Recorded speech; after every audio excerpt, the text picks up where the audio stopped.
Diablo 2 Resurrected just came out, and everyone has gotten a great reminder of the monsters that offer free colonoscopy services. There's a whole lot of guides on literally every detail in this game, but surprisingly, no one seems to just use the old brain and make a list of things they can't fucking stand. That is the seer style, so here we are. So I figured before my next project that is more up to my standard of editing, anger, annoyance, deliberation, and explanation, let's have a fun chat about the worst enemies in Diablo 2. Lists are never speedy and usually stink as content, so we're just gonna run this down the old-fashioned way with me talking and being mad and bitching. Let's start with Act 3 because of course it hosts probably the worst mobs in the entire game. It's also probably the worst act. I don't see why we travel to Act 4, already looks like we found hell, but you know, whatever, Deckard, you're the boss, aye Captain. In general, Act 3 is like the Wild West. You are liable to walk into a room and get killed because you are there at the wrong time. And the wrong time is any time.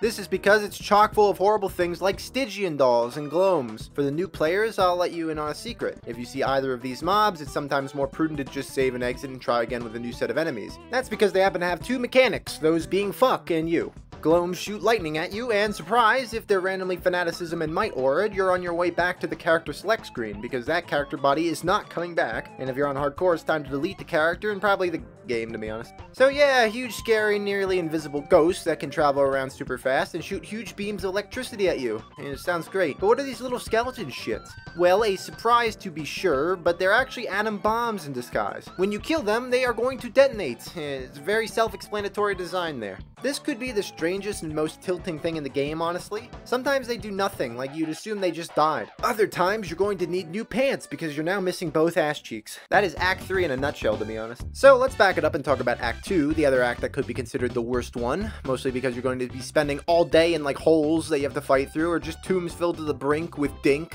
I just had to include scarabs and claw vipers. Yeah, this game had a fetish with things that just suck to get anywhere close to. The scarabs are all lightning enchanted for some reason. If this is based on some kind of random fact about beetles, someone please illuminate that for me, because the last time I encountered a beetle, I was not electrocuted. As for the snakes, someone please illuminate me if snakes shoot spears out of their metaphorical and quite literally physical asses. What is the lore on these things? They have big fangs too, but you know, why not let them shoot something? We don't have enough bullshit in this game, said David Spade.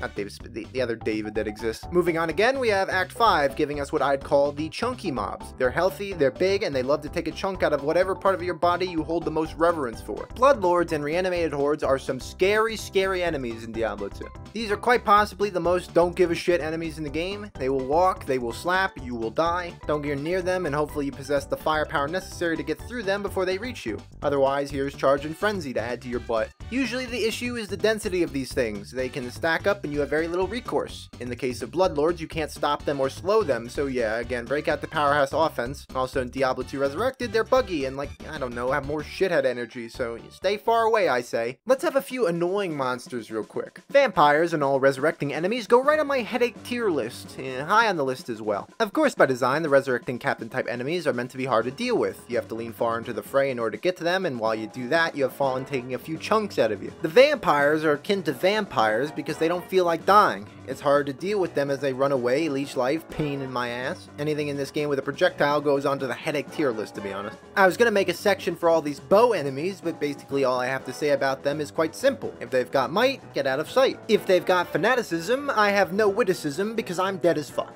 We will narrow to the end here because this is just a smaller, funner, dumber project. These healing enemies are the pits, I think we will all agree. They always run away and seem to save the council from your wrath. Truly frustration station with anything that can undo your work, but beyond Zakamites which heal everything, what's even worse are the enemies who avoid everything. Cave Leapers fall into the category of annoying bastards, and I'm pretty sure every player who encounters these things are upset at having to fruitlessly swing and follow after them. This little exercise in finding the most annoying monsters in Diablo 2 is actually a good example of memorable game design. For returning players and the new guys, it's pretty apparent that they put effort into the variety of these things. Sometimes you'd encounter things that you just love to see, you know, loot pinatas, skeletons, zombies, Mephisto. The dopamine flies high. And then the parallel enemies which drive you up the wall and frustrate you. And look, even after all these years, it took me 20 minutes to unfondly remind myself of all these annoyances. Speaking of annoyances, Blizzard servers, everybody.